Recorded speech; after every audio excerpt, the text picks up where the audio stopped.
즉 확정매각을 쓸 수도 있어요. 법 규정에 맞춰서. 반면에 네 번째입니다.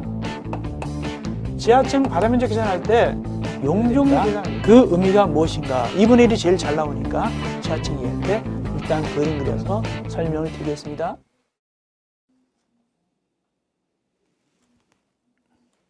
자, 이어서 우리는 19강이 되겠습니다. 19강은 교재 페이지 423쪽 가운데 동그라미 3번 간선설의 우선 설치. 뭐 간단한 겁니다. 이거는. 예를 들어서 이쪽은 분양주택이고 여기는 임대주택이다. 어디서부터 간선설을 해주라?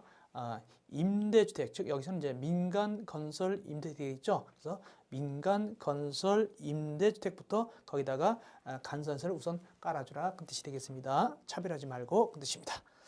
이어서 4번입니다. 공익사업을 위한 토지 등의 취득 및 보호사에 관한 법률의 특례. 이건 우리가 기본강에서 해드렸는데 알박기 하는 경우죠. 그래서 임대 아파트를 짓고자 하는데 딱 버티고 시세 뭐 5배 주시오, 6배 주시오 이럴 때 임대사업자가 그걸 수용할 수 있는 자격이 생깁니다. 어떤 조건 하에서 여기 나오죠. 보겠습니다. 임대사업자가 전유면적 85제곱미터 이하를 갖다가 민간 임대택을 100호 이상 범위인데 즉 단독택은 100호 이상, 공동택은 100세 이상 지어야 되고 이 경우 이미 자기 땅을 얼마에서 확보해야 되냐면은 100분의 80 이상 매입했다 또는 확보한 경우입니다. 즉 80% 이상을 갖다가 매입하거나 확보했고 나머지 20% 미만이 이렇게 속 쏘이는 겁니다. 이럴 때 수용하기 위해서는 누구한테 거기 시도의사에게 공토법상 사업자 지정을 요청할 수 있어요. 공토법상 지정을 요청할 수 있습니다. 공토법상 사업자 지정을 공익사업자 지정을 요청할 수 있다. 누구한테? 시도의사한테. 이거 핵심이라고 했어요. 이거 시험이 잘 나옵니다. 그래서 85제곱미터 이하 100호 이상인데 단독은 100호 이상, 공동은 100세대 이상 누구에게? 시도의사에게 이때 요청할 수 있다. 공익사업자 지정을 요청할 수 있습니다. 이것이 시험이 잘 나오고요. 넘어가서 다만 424쪽 위에 동그라미 2번 요거는 제가 기본 강의할 때 안 해드렸어요. 그래서 좀 해드리겠습니다. 위 일에 따라 지정받은 임대사업자가 주택법에 의해서 사업계획 승인을 받으면 공토법상 사업인정 받은 걸로 본다. 즉 임대아파트를 많이 짓게 된단 말이죠. 즉 사업계획 승인 받았다는 것은 임대아파트로만은 30세대 이상 짓는다는 얘기죠. 이럴 경우에는 이렇게 사업계획 승인 받으면 따로 공토법상 이 수용할 수 있는 사업인정, 매수할 수 있는 사업인정 받을 필요 없이 사업인정 받는 걸 본다 그 뜻입니다. 다만 재개월 시점은 공토법 규정에도 불구하고 사업계획 승인받은 주택건설 사업기간 내 할 수 있다. 요거는 우리가 주택법 할 때 제가 한번 설명드렸어요. 주택법 할 때 설명드렸습니다. 몇 쪽에서 설명드린 거 하니까 우리 찾아드리겠습니다. 재개일청은 거기 공토법 규정에도 불구하고 사업계획 승인받은 주택건설 사업기간 내 할 수 있다. 이 규정은 주택법도 비슷한 규정이 있어요. 설명드렸는데 찾아드리면 몇 쪽인 거 하니까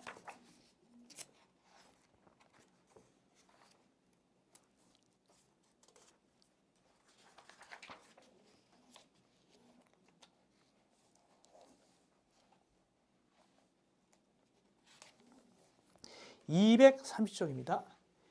230쪽에 주택법 규정인데 거기 가운데 괄호 2번 규정의 준용 그래가지고 1번 토지 등 수용 사용할 때 이 법에 빼놓고는 공토법을 준용한다. 2번이죠. 거기 이때 준용할 때 공토법상 사업인정을 사업계획 승인으로 본다. 여기는 반대로 우리가 사업계획 승인 받으면 공토법상 사업인정 받는 걸 본다고 그랬죠. 다만 재개월 신청은 요거 해드렸죠. 요겁니다. 재개월청은 공토법 규정에도 불구하고 사업계획 승인 받은 주택건설 사업기간 내 할 수 있다. 이 규정 설명드렸습니다. 이게 뭐냐면은 230쪽 그 다음에 424쪽 위하고 같은 내용인데 즉 이 재개월청이란 뭐냐면 서로 이제 그 보상금에 대해서 수용 보상금에서 땅값에 대해서 합의를 해야 됩니다. 수용할 때 다만 합의가 안 되면 재개월로 넘어갑니다. 관할 토지 수용위원회에다 재개월 넘어가는데 이 재개월청은 누구만 할 수 있냐면 기업자, 여기서는 임대사업자만 할 수 있습니다. 임대사업자만 재결정할 수가 있어요. 그러면 땅 주인은 가만히 기다려야 되는데 원래 공토법 규정에 의하면 1년 내에 재결정해가지고 빨리빨리 그 금액을 확정하도록 되어 있습니다. 그러나 여기서는 굳이 불구하고 1년을 지키지 않고 어떻게 하면 된다 그냥 사업계획 승인받은 주택건설사업기간 내 뭐 3년이면 3년, 4년이면 4년 이 기간 내 재결정해도 됩니다. 그러면 누가 불리합니까? 토지 주인이 불리하게 되는 것이죠. 그런 뜻입니다. 그래서 공토법 규정은 1년 내에 재결정하라고 되어 있지만 그거 안 지켜도 괜찮다. 사업계획 승인받는 기간 내에 하면 된다. 뭐 3년이면 3년, 4년이면 4년 기간 내도 상관없다. 그런 뜻입니다. 이어서 424.5번 국토법의 특례가 나오죠. 보니까 거기 기준을 완화합니다. 저 풀어주는 거죠. 올려주는 거죠. 어떤 경우에 그러면은 그 기준을 완화시켜 줄까 봅시다. 주택법에 따른 사업계획 승인권자 또는 건축법에 따른 허가권자는 임대사업자가 기업형 임대택, 대단위로 지는 거죠. 준공공 임대택, 이것도 오랫동안 임대하는 겁니다. 을 건설하기 위해서 사업계획 승인을 신청하거나 건축허가를 신청한다. 이럴 때는 관계법률에도 불구하고 올려줄 수 있다. 완화할 수 있다. 왜? 기업형 임대택 만이시라고 준공공 임대택 만이시라고 기준을 완화할 수 있는데 다만 거기 민간 임대택과 민간 임대택이 아닌 것이 같이 섞여 있다. 그때는 거기 민간 임대택의 연면적 비율이 50% 이상일 때만 이때 완화시킬 수 있습니다. 그러니까 순수하지 않고 민간 임대택과 다른 그 용도가 같이 섞여 있는 건물이다. 그때는 50% 이상이 민간 임대택일 때만 이런 혜택을 준다는 얘기입니다. 그러면 도대체 얼마나 혜택을 주는데 내려가 보니까 거기 기업 거기 국토법상 조례에 정한 건폐율에도 불구하고 같은 법령에 따른 건폐율 상한까지 완화할 수 있다. 한마디로 말씀드리면은 최고까지 올릴 수 있다. 건폐율과 니은 용적률, 층수 이렇게 건폐율도 완화 최고만큼 올릴 수 있고 용적률도 법정 규정에 의해서 최고까지 올릴 수 있고 세 번째 층수도 올릴 수 있는데 도대체 얼마 올릴 수 있을까? 그건 대통령령으로 정해놨어요. 층수 올려주는 건. 거기 보니까 거기 5층까지 보니까 연립주택과 다세대 주택에 대해서 건축위원회 심의 받으면 5층까지 건축할 수 있습니다. 연립주택과 다세대 주택에 대해서 건축위원회 심의 받으면 5층까지 건축할 수 있습니다. 그만큼 올릴 수 있다는 얘기죠. 5층까지 갈 수 있다. 결국에는 이제 한 층도 올릴 수 있다는 얘기가 되는 거예요. 5층까지 올려야 되니까 그런 얘기입니다. 원래 다세대하고 연립은 4층이 아닙니까? 5층까지 지을 수 있으니까 1층 더 올릴 수 있다는 얘기죠. 이어서 제4장 기업형 임대주택 공급 촉진지구. 거기 기업형 임대주택 공급 촉진구가 아니라 촉진지구 이렇게 고쳐놓으면 되겠습니다.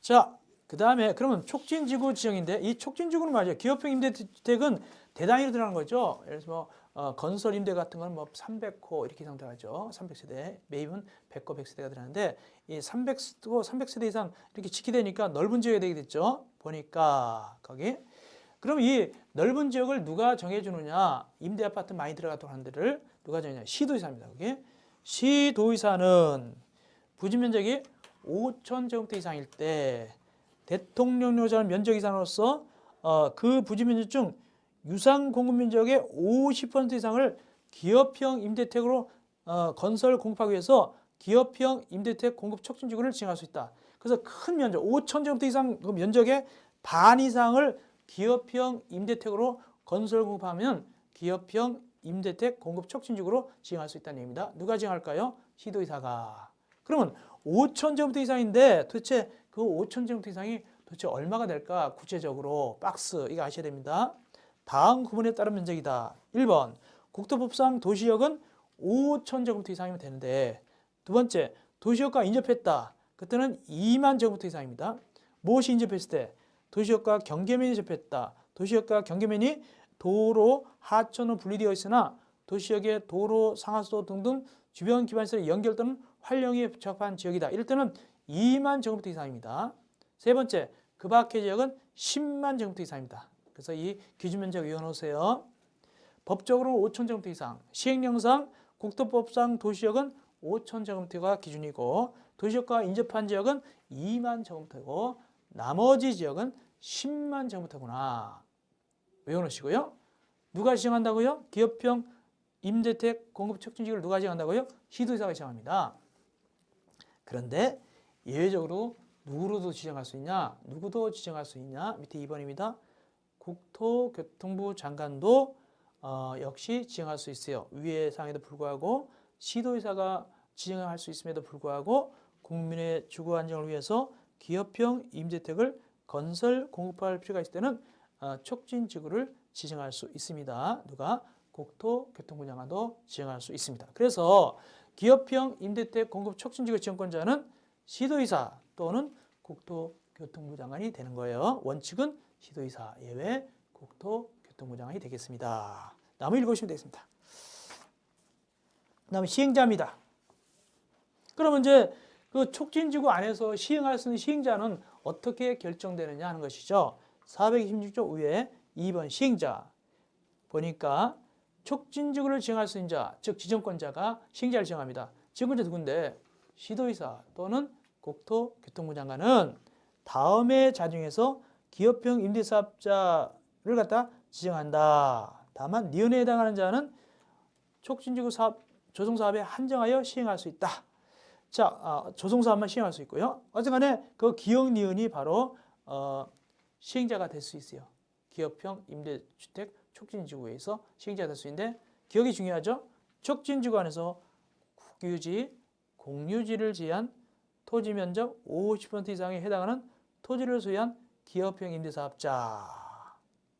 또 니은 공공주택특별법 4조 1항에 해당하는 자. 다만 니은의 경우는 조성사업만 됩니다. 그 다음에 동그라미 3번이 중요한데 위 동그라미 1에 기역니은에 해당하는 자 또는 촉진지구 안에서 국유지, 공유지를 제한 토지 면적 50% 이상에 해당하는 토지 소유자 동의 받는 자는 지정권자에게 촉진지구 지정을 제한할 수 있다. 지정 제한입니다. 그래서 촉진지구 지정을 제한할 수 있는 자는 여기 시행자도 지정을 제한할 수 있고 또 거기 토지 면적 50% 이상에 해당하는 토지 소유자 동의 받는 자도 역시 지정을 제한할 수 있습니다. 여기 임대아파트 많이 짓시다 라고 제한할 수 있죠. 왜? 촉진지구가 임대아파트 많이 짓는 것이니까 그런 얘기입니다. 지정 절차. 일단은 지정권자는 막 지정하는 건 아니고 내부적으로 관계 중앙행정기관의 장하고 관할 지방자치단체장과 협의해야 됩니다. 이때 협의할 때는 거기 다음에 정한 것은 별도 협의해야 되는데 이 경우 30일 이내로 하게 됩니다. 별도 협의 있죠. 거기 자연 거기 경관 영향 협의가 나오고 또 하나 뭐죠? 거기 또 하나 사전 재 영향성 검토 이런 거 나오죠. 이런 것들은 따로 별도로 하게 됩니다. 그 다음에 세 번째, 지정권자가 촉진을 지정하려면 국토법상 중앙도시기원회 또는 시도도시기원회, 이 시도도시기원회는 지방도시기원회에 속하는 겁니다. 이 심의를 거쳐야 되고 이 경우에 이제 8조 9조 그 규정은 정하지 않는다. 참고로 보면 되고요. 다만 거기 심의 안 거치는 경우도 있습니다. 그거 뭐냐? 박스입니다. 그거. 대통령령으로 정하는 경미현상은 도시계획위원회 심의를 안 거친다. 뭘까? 1. 촉진지구 면적이 10%의 범위에서 증감할 때 2. 측량 결과에 따라 차고 또는 누락된 면적을 정정할 때 이때는 굳이 도시계획위원회 심의를 거치지 않아도 괜찮습니다. 그 다음에 네 번째, 주민 등의 의견 청취 절차. 이건 참고로 읽어보시면 됩니다. 그렇게 뭐 그렇고요. 읽어보시면 됐고요. 넘어가겠습니다. 이어서 428조 5번 촉진지구 지정 등의 고시 등. 이것도 뭐 아주 막 중요한 건 아닌데 우리가 진짜 중요한 건 어디가 중요하냐면은 제 4장 있죠. 즉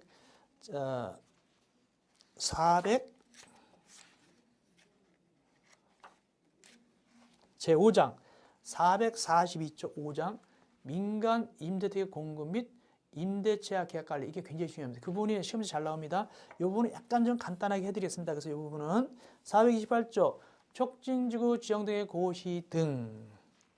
그래서 이제 지정권자가 만약에 촉진지구를 정했다 이럴 때는 여러 사항에 대해서 관보 또는 공보에 고시하고 관계 서류 사본을 시장군 수진한테 송부해야 되며 그다음에 지형 도면을 고시하여야 한다. 이렇게 되어 있죠. 참고로 읽으시면 됩니다.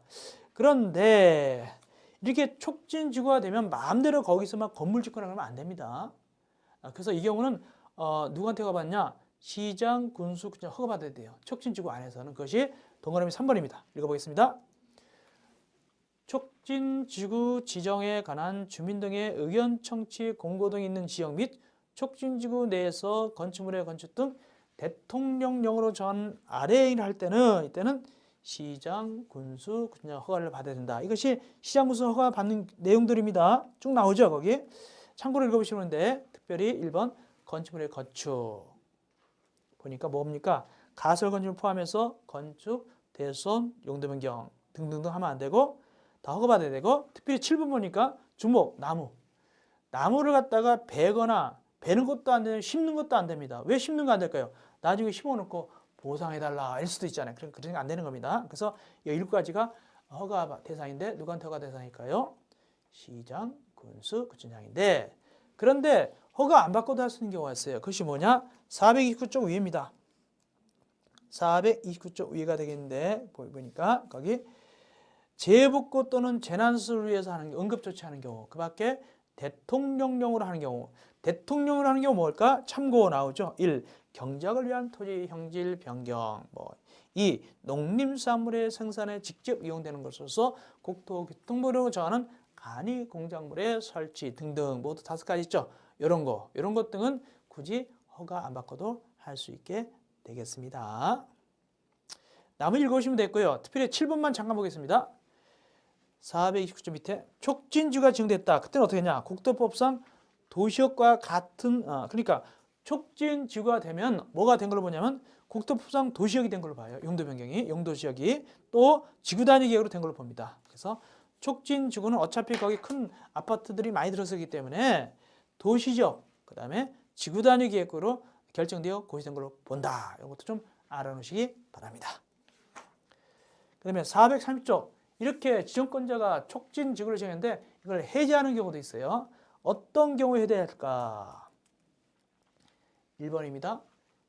2년 내 지구계획 승인을 신청하지 않을 때 촉진지구가 정됐는데 2년 내 지구계획 그 안에서 어떻게 짓겠다는 계획을 승인 신청하지 않단 말이죠. 그때는 해제할 수 있고 또는 기업형 임대주택 사업이 완료됐다. 끝났단 말이죠. 끝나면 당연히 해제할 수 있겠죠. 이 2가지는 해제할 수 있게 되겠습니다. 나머지 참고로 그냥 보시면 되겠습니다. 그 다음에 431쪽 위에 제2절 기업형 임대주택 공급 촉진지구입니다. 촉진지구. 촉진지구 계획이 되겠습니다. 제2절 기업형 임대주택 공급 촉진지구 계획입니다. 촉진지구 계획. 기업형 임대주택 공급 촉진지구 계획 제목을 그렇게 고치세요. 촉진지구 계획 이렇게. 이걸 소위 뭐라고 하면 지구계획이라고 합니다. 그래서 지구가 지정되면 그 안에 계획 세운단 말이죠. 어떻게 하겠다. 그 계획이 바로 기업형 임대주택 공급 촉진지구 계획인데 그냥 우리가 일반적으로 지구계획이라 부릅니다. 그러면 이 지구계획을 누가 세워서 어떻게 하느냐. 지구계획은 누가 세우느냐 하니까 시행자가 세웁니다. 지구계획은 시행자가 세워서 누구한테 승인받느냐. 지정권자의 승인을 받습니다.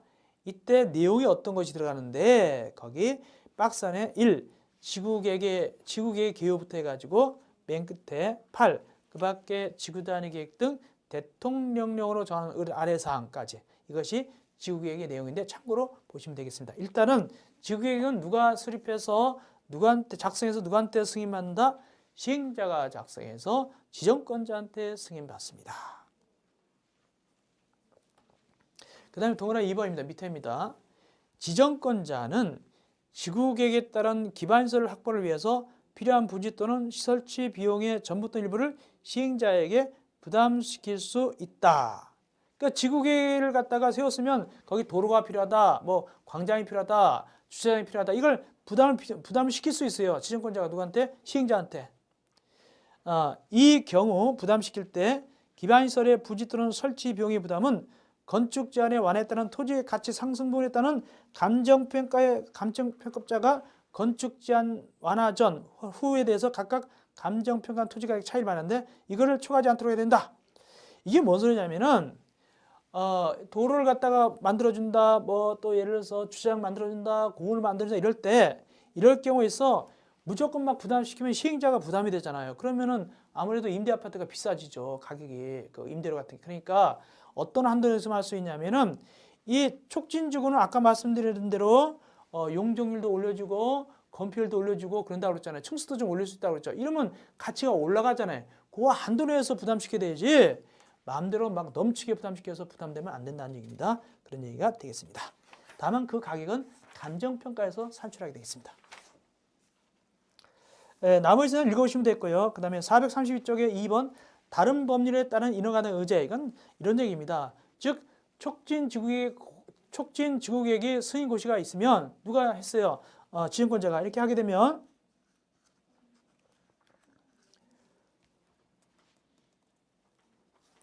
이렇게 되면은 어떻게 하냐? 다른 규정 등에 의한 거기에 쭉 나오죠. 20몇 가지 나옵니까? 되게 많은데 29가지도 덩달아 된 걸로 본다. 그런 뜻입니다. 덩달아 같이 된 걸로 본다. 이런 거 우리가 주택법, 건축법에서 비슷한 규정이 있었죠. 그러면 이 경우에서 항상 얘기하자면 관계 행정기관하고 협의했잖아요. 그렇죠? 여기도 역시 협의 들어갑니다. 이렇게 의제가 되려면 29가지 다 외울 건 없고요. 너무 많기 때문에 의제가 되려면 관계 행정기관 협의합니다. 그게 어디 나오냐니까 거기 434쪽 위에 동그라미 3번입니다. 434쪽 위에 동그라미 3번 보니까 이렇게 의제사항 어떻게 한다고요? 거기 관계 행정기관장과 협의하여야 한다. 이때 협의 요청받은 날로부터 30일 내에 의견을 제출하여야 하며 만약에 의견 제출이 없다. 그때는 의견이 없는 걸로 본다. 이의가 없는 걸로 본다는 얘기죠. 30일을 체크하면 되겠습니다. 그다음에 특례 규정입니다. 특례 규정은 가장 중요한 부분만 간단하게 짚어드리겠습니다.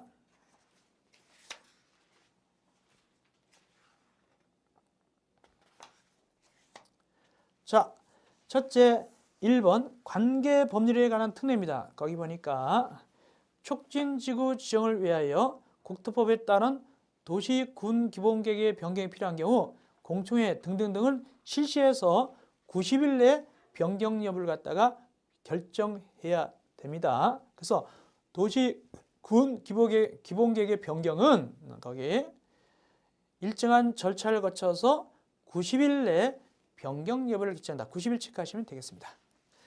그 다음에 넘어가시고요. 동그라미 3번 435쪽입니다. 동그라미 3번 지구계획이 승인된 때는 거기에 특별시장 등등은 하수도법 5조 6조에 따른 하수도 정비기본계획 정비기본계획에 우선적으로 반영해야 된다. 이 지구계획을 하수도 정비계획에 우선적으로 하수도 정비기본계획에 우선 반영해야 되는데 이 경우 환경부 장관은 정당한 사유가 없으면 특별시장 등으로부터 하수도 정비기본계획 승인 신청을 접수받은 한 날로부터 며칠 내 40일 체크 40일 내 하수도 정비기본계획을 승인한다. 누가 주체는 환경부 장관이 되겠습니다. 그다음에 개발지향 특례는 그건 넘어가시고요. 그다음 내려가서 밑에 3번 촉진지구 지정에 관한 특례 이건 이제 수용하는 건데 보겠습니다.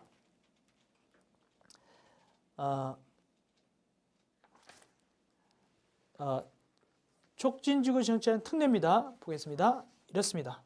거기 촉진지구가 10만 제곱미터 이하의 범위 내에서 대통령령으로 정하는 면적, 즉 10만입니다. 즉 10만인데 10만 제곱미터 이하일 때 촉진지구 면적이 10만 제곱미터 이하일 때는 그때 시행자가 촉진지구 시정을 신청할 때는 다음에 승인 또는 허가를 포함해서 신청할 수 있다. 한꺼번에 신청할 수 있다. 한꺼번에 묶어서 신청할 수 있다는 얘기입니다. 10만 제곱미터 이하일 때는 뭐를 묶어서 신청할 수 있냐? 거기 지구계획 승인, 사업계획 승인, 건축허가 승인. 니은은 뭐냐면 이제 임대아파트 많이 짓는 거고, 디귿은 좀 소규모로 짓는 거죠. 이럴 때 이 같이 신청할 수 있다 그 뜻입니다. 그리고 2번 또 역시 10만 제곱미터 이하일 때는 거기 도시계획위원회 심의도 생략할 수 있게 되겠습니다. 그래서 면적 기준은 얼마다? 10만 제곱미터 이하가 되겠습니다. 그 다음에 쭉 가시고요. 437쪽에 5번 국유재산법에 대한 특례입니다. 이것 좀 아셔야 되겠는데 1번 437쪽 밑에 5번의 1번입니다. 국가와 지방자치단체는 국유재산법, 공유재산 및 물품관리법 그 밖에 관계법률에도 불구하고 시행자에게 수의계획 방법으로 국유資産 또는 공유資産을 사용하거나 매각 대부할 수 있다. 수의계약을 할 수 있다는 얘기입니다. 다만 이 경우에 기간은 몇 년이나 한다? 50년 이내로 할 수 있다. 50년 이내. 이거 체크하시면 되겠습니다. 예, 넘어가시고요. 그 다음에 438쪽 제4절 기업형 임대택의 통합심의위원회 등 기타 규정 나오죠. 통합심의위원회는 어떻게 하냐? 효율성을 위해서 한꺼번에 모아서 심의하는 것이죠. 무엇에 대해서 거기 봅시다. 지정권자는 도시계획, 건축, 환경, 교통, 재해 등 지구계획 승인과 관련된 다음의 사항을 검토하기 위해서 거기에 통합심의를 둔다. 누가 둡니까? 지정권자가. 어떤 걸 통합심의합니까? 거기 10가지 참고만 보시면 되겠습니다. 10가지 다 외울 수는 없고 참고를 보시고 이 경우 위원장 1명, 부위원장 1명 포함해서 24명 이내 위원으로 구성하면 되겠습니다. 그 다음에 위원은 누가 되느냐? 밑에 박스가 되는 것이고 이때 위원장은 2호에 해당하는 사람 중에서 호선한 사람이다. 즉 위원장은 어디서 나오냐? 2호가 어디죠?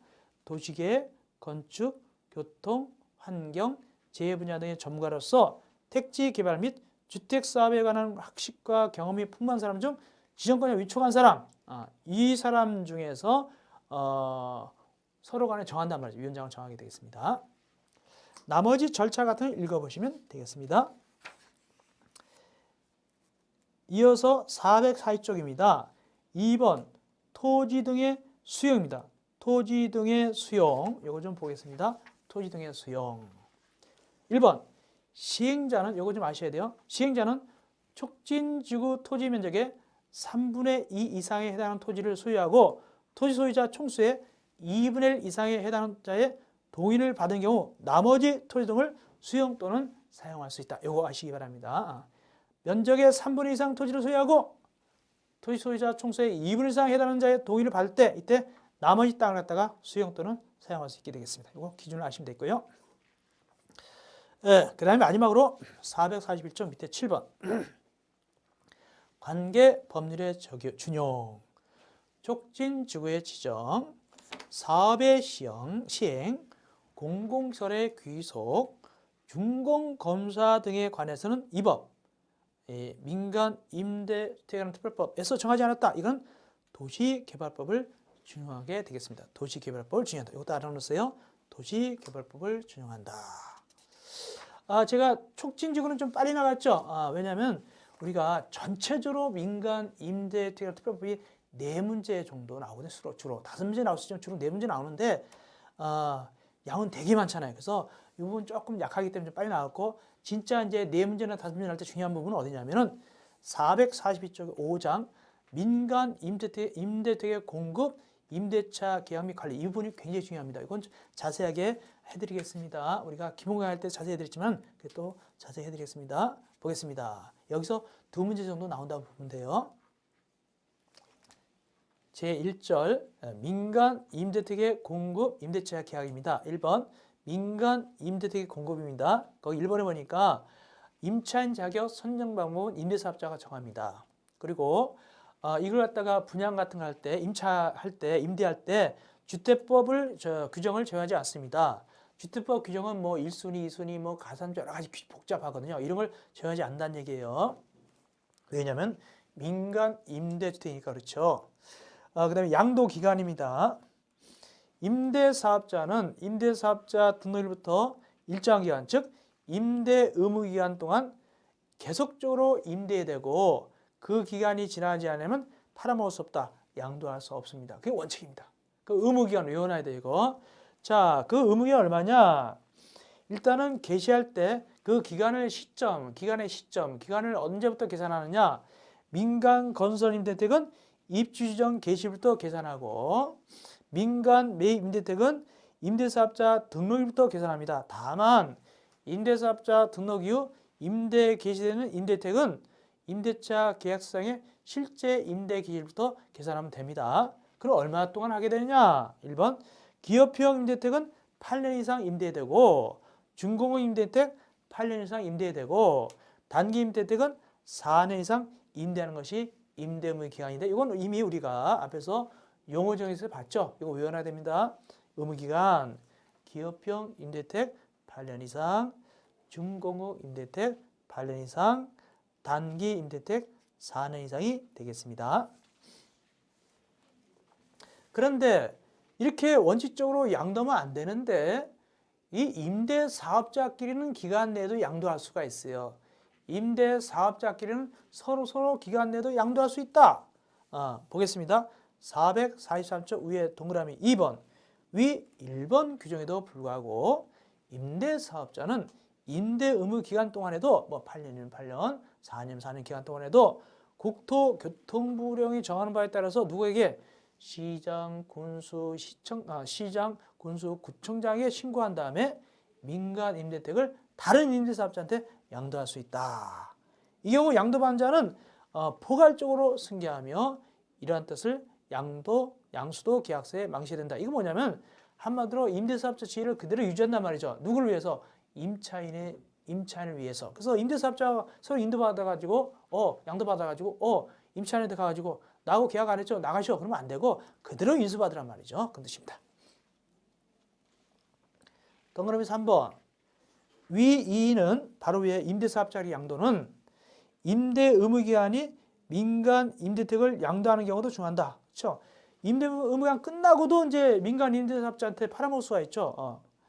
그때도 역시 똑같이 하는데 다만 양수하는 자가 임대사업자가 등록하지 않다. 그때는 인수 못하게 됐죠. 그 임차인의 임대사업자 지위를 포괄적으로 승계하지 않아도 괜찮습니다. 왜냐하면 임대사업자 등록하지 않으니까 후단을 제외하지 않는다.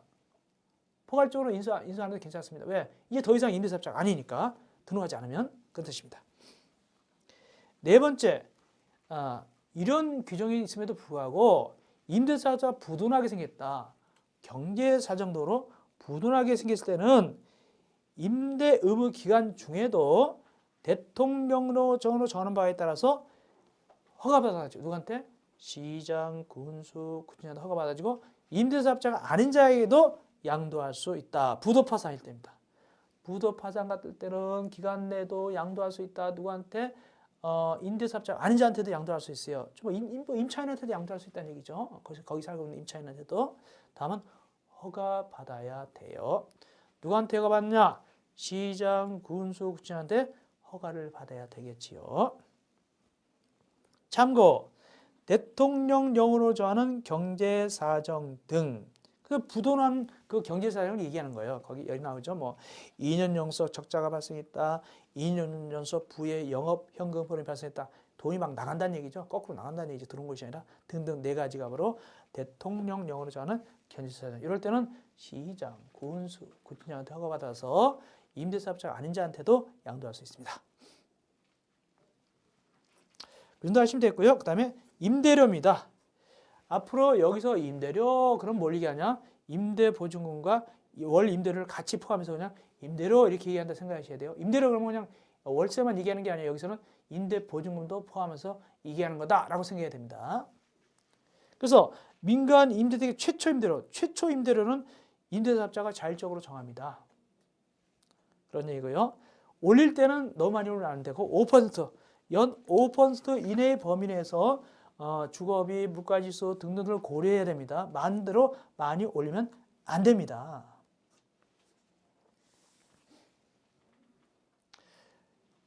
(5%입니다) 이 경우 임대보증금과 월 임대료 상환에 전하는 경우 적용 기준은 국토교통부령으로 정하는데 그러죠. 이 기준은 얼마냐면 주택임대차보호법의 비율을 초과할 수 없다 그 뜻입니다. 한마디로 이렇게 생각하시면 됩니다. 그러니까 만약에 1억에 월세가 50만 원이었다. 이랬다. 1억에 50만 원이다. 이걸 갖다가 이제 서로 전환할 수가 있어요. 요즘 뭐로 많이 전환하냐면은 월세로 많이 전환하거든요. 그럼 이걸 임대료를 정할 때 보증 5천을 깎았다. 5천만 원입니다. 5천만 원에 월세를 얼마 할 것인가? 50만 원에다가 플러스 알파를 해야 되겠죠. 이게 얼마 더 붙여질 거 아닙니까? 5천만 원이면 만약에 이렇게 한다는 얘기죠. 만약에 주택임차 보법상 비율이 만약 10% 정해놨다. 10%로 정해놨다. 이유를 갖다가 10%로 정했다. 그럼 5천만 원에 1년에 얼마죠? 500만 원이죠? 500만 원. 500만 원 이자잖아요. 그죠? 그러면 이거 12달로 나눠야 되겠죠? 매월 내는 거니까. 그래서 5천만 원 이자가 500만 원이니까 5천만 원 줄어들었으니까 5천만 원 이자 500만 원이니까 10% 500만 원을 갖다가 12달로 나누면 한 40만 원 꼴 되겠죠? 예를 들어서 대략 40만 원이다 그러면 40만 원. 그러면 이제 5천만 원에 90만 원을 갖다가 이렇게 월세를 받을 수가 있게 되는 거죠. 네, 이런 얘기입니다. 근데 5천만 원 내리면서 월세를 뭐 120만 원을 받는다. 뭐 70만 원 쳐가지고 예를 들어서 이런 식으로 하면 안 된다는 얘기죠. 너무 많이 하면 안 된다는 얘기입니다. 전환할 때 그런 얘기입니다. 그 다음에 444쪽에 4번 임대차 계약의 해제 해지 등. 이건 굉장히 중요합니다. 이건 1순위입니다. 나오라는 게 1순위입니다. 꼭 여러분들 이건 외우셔야 합니다. 제가 웬만하면 외우라는 얘기를 안 합니다. 이건 꼭 외우셔야 됩니다. 그래서 임대사업자가 가만히 보니까 임차인이 아주 나빠요. 그럴 때는 거기 임대 의무 기간 동안에도 임대차 계약을 해제 또는 해제하거나 재계약을 거절할 수 있다. 그렇습니다. 왜? 임차인이 잘못했으니까 어떠한 잘못을 했길래 그 박스 거기 1번, 2번, 3번, 4번, 5번, 6번 이건 꼭 여러분들이 외워놓으셔야 됩니다. 꼭 외우셔야 됩니다. 이거 잘 나옵니다. 꼭 외우세요. 1순위입니다. 이어서 임대차 계약 신고. 임대사업자는 민간 임대택에 대해서 임대차 기간, 임대료, 임차인 등등을 갖다가 시장 군수청한테 신고합니다. 다만 임차인에 대해서는 임차인은 준주택만 신고합니다. 임차인은 준주택만 신고하게 되는데 올라가 보니까 신고 내용입니다. 임대차 계약 기간, 임대료, 그 다음에 민간 임대택의 소유권을 취득하기 위해서 대출받은 금액, 민간 매입 임대택만 해당되고 임차인 현황, 이건 준주택만 해당합니다. 준주택이 뭐였죠? 일정한 오피텔이었죠. 임차인에 대해서는 준주택만 신고하면 됩니다. 일정한 오피텔. 이 네 가지 신고 내용 꼭 아시기 바랍니다. 동그라미 3번. 언제 신고하느냐? 임대사업자는 계약 체결일부터 3개월 이내에 꼭 아셔야 돼요. 3개월 이내. 계약 체결일부터 3개월 이내에 신고합니다. 뭘 첨부해서? 표준 임대차 계약서를 첨부해서 주소지가 아닙니다. 임대사업자 주소지가 아니라 임대 아파트가 있는 곳, 즉 민간 임대택 소지를 관련하는 시장 군수시장 또는 주소지 둘 다 되는데 그래서 임대 아파트가 있는 시장 군수시장 또는 임대사업자 주소지 시장 군수시장에 제출하게 되는데 어디가 더 방점이냐? 소재지가 더 방점이 있습니다. 민간 임대택의 소재지를 관할하는 시장 군수시장이 더 방점이 있는 거예요. 왜냐하면 혹시 주소지에다 신고했으면 거기 4번입니다. 즉시 소재지의 시장 군수시장한테 이송해야 된다 이렇게 돼 있잖아요. 그죠? 결국에는 어디로 간다고요? 소재지, 임대 아파트가 있는 곳에 시장 군수청장한테 가게 되죠. 신고는 양쪽 다 할 수 있어요. 그러나 결국에는 이제 소재지에 가게 됩니다. 그런 얘기입니다. 다섯 번째, 이 신고를 받았으면 거기 확인하고 10일 내에 소재지의 그 시장 군수청장입니다. 10일 내에 국토교통부령이 정하는 바에 따라서 임대조건 신고 대장에 신고 사실 적고 임대조건 신고 증명서를 신고인에게 발급하여야 한다. 이렇게 되겠습니다. 이어서 표준 임대차 계약서입니다. 임대사업자가 민간 임대택 거기에 계약 체결할 때는 표준 임대차 계약서를 갖다가 사용하는데 형식은 두 가지가 있습니다. 거기에 사업계획 승인 받은 민간 임대택, 그 밖에 민간임대 이렇게 두 가지 형식이 있고 시험이 뭐가 나오느냐 올라가서 표준 임대차 계약서에 들어갈 내용 있죠. 그거 8가지 요거 아셔야 됩니다. 이거 1번 임대료 및 증액에 관한 사항 계약 임대차 계약기간 여기 임대료는 임대 보증도 포함되어 있는 거라 그랬어요. 기타 8가지 요거 꼭 여러분들이 외우셔야 됩니다. 요건 외워놓으시기 바랍니다. 이어서 설명 의무. 민간 임대택에 대해서 그 임대사업자가 임차인한테 설명한다는 얘기입니다. 설명하고 확인받는데 설명 내용입니다. 어떤 내용이냐? 거기 임대 보증금에 대한 보증기간 등 대통령령이 정하는 사항을 설명해야 됩니다.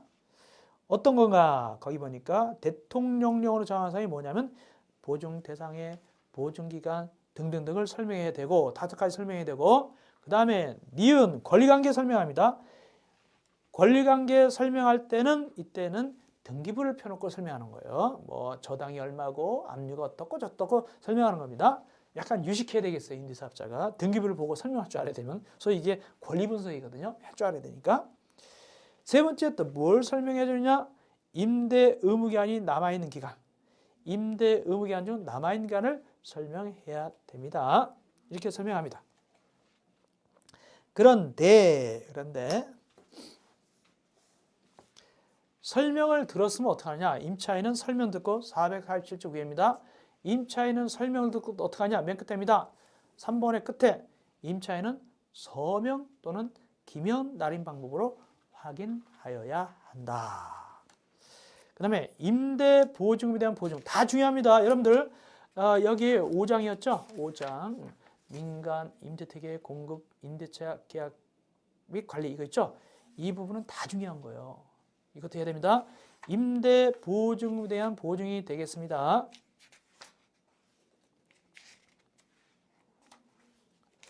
첫째, 민간 건설 임대택 임대사업자는 보증에 가입합니다.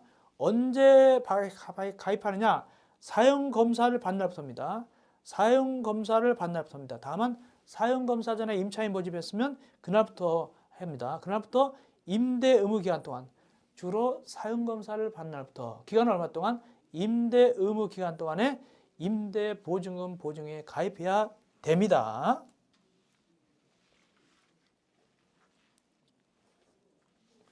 그 다음에 2번 거기 법 49조 1항에 따른 임대사업자는 사용검사, 임사용승인, 사용승인, 임사용승인을 신청하기 전에 임대보증금에 대한 보증에 가입해야 됩니다.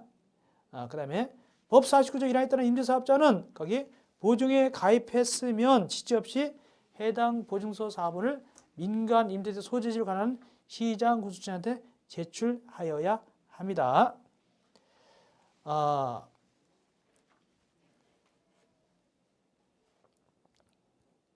나머지 읽어보시고요. 읽어보시고 그다음 7번 보증에 가입하는 경우 보증 대상은 임대 보증금 전액으로 합니다. 전액으로 합니다. 근데 전액을 가입하지 않는 경우도 있습니다. 전액을 가입하지 않는 경우도 있습니다.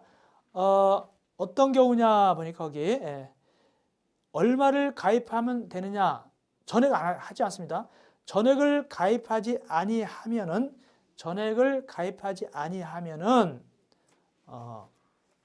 누가 손해 볼 수 있죠? 잘못하면 임차인이 손해 볼 수 있는데 왜 그러면 임차인이 손해 볼 가능성이 있음에도 불구하고 전액 가입하지 않느냐? 이것이 대통령령으로 정해 놨습니다. 자, 일단은 얼마를 가입하느냐? 일부 금액은 전액이 아니라 448쪽 나옵니다. 참고 대통령령으로 정한 보증 대상액 1번에서 2번을 뺀 금액입니다. 이것만 가입해도 괜찮습니다. 일부 가입할 때. 원래는 전액인데 전액이 아닐 때는 1번에서 2번 빼면 됩니다. 즉 담보권 설정 금액과 임대보증 합한 금액 빼기 감정평가 금액의 100분의 60에 상당한 금액 이걸 뺀 금액을 갖다가 가입해도 된다. 일부 금액이 되고 그러면 이렇게 되면 누가 손해볼 수 있다? 임차인이 잘못하면 임대보증은 날아갈 수도 있는데 왜 이렇게 해도 괜찮으냐? 임차인에게 믿는 구석이 있다는 얘기입니다. 그러면 민농 구석인데 뭐냐면은 그 민농 구석은 448조 위에 대통령령으로 박스에 4가지 정해놨습니다. 1. 근저당권을 세대별로 분리하는 부기에 의해 변경되는 경우 또 임대사업자가 임대보증보다 선순위 제한물권 압류, 가압류 가점을 해소한 경우 세 번째, 임차인이 전세권 설정을 요구하고 임대사업자가 이에 동의해서 전세 설정된 경우 즉 크게 4가지 이런 경우는 임차인에게 손해볼 리가 없거든요. 이럴 때는 그렇기 때문에 믿는 것이 있기 때문에 어떻게 한다? 일부만 가입해야 됩니다. 3번을 설명드릴까요? 임차인이 전세권 설정 요구하고 임대사업자가 이에 동의해서 전세권이 설정된 경우 뭡니까? 원칙적으로 우리가 보통 임대 들어갈 때 임대사업자가 전세권 해줍니까? 임대인이 전세권 해줍니까? 안 해주잖아요. 근데 요구했더니 전세권을 해준다는 얘기예요. 임대사업자가. 그러면 아주 좋죠. 전세권은 이거는 물권 중에서 가능하잖아요. 경매도 청구할 수 있고 보증금 우선 전세금 우선적으로 변제할 수 있잖아요. 이런 거 해줬단 말이죠.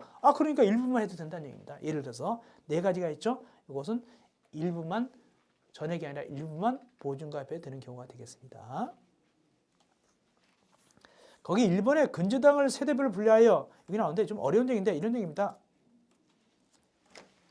원래 예를 들어서 이게 임대아파트 지을 때 전체를 갖다가 10억 이렇게 근저당했다 은행에다가 그러면 이게 10억을 못 갚으면 한꺼번에 다 날아갑니다. 다 날아갑니다.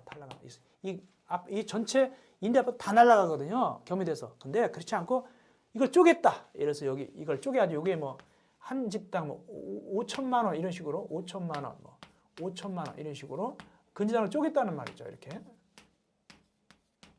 그러면 호별로 이렇게 따로따로 했기 때문에 따로따로 5천만 원만 요거 따로 부담하는 거예요. 이것도 5천만 원 부담하는 겁니다. 그래서 5천만 원 못 갚으면 요거에 대한 5천만 원 못 갚으면 요거 날아가고 따로따로 날아가니까 위험이 훨씬 줄어들죠. 부담했으니까 이렇게 분담하니까 따로 쪼개서 부담했단 말이죠. 그 뜻입니다. 그럴 경우는 여기 세입자가 좀 조금 여유가 있고 좀 덜 불안하기 때문에 일부만 가입해야 된다는 얘기입니다. 그것이 1번 얘기입니다. 2번은 뭐냐면 앞에 위에 선순위에 있는 모든 것이 없어졌다. 한마디로 등기부가 깨끗한 얘기죠. 깨끗하니까 경매 넘어올 염려도 없죠. 그런 얘기고요. 그 다음에 8번 봅시다. 보증의 가입기간은 임대차 계약기간과 같아야 한다. 이 경우 1년 단위로 재산정에서 분할 납부할 수도 있다. 그 수수료를 갖다가. 근데 만약에 1년이 지나서 납입하지 않는다. 그때 누가 대신 낼 수 있냐면 임차인이 보증수수료를 납부할 수 있습니다.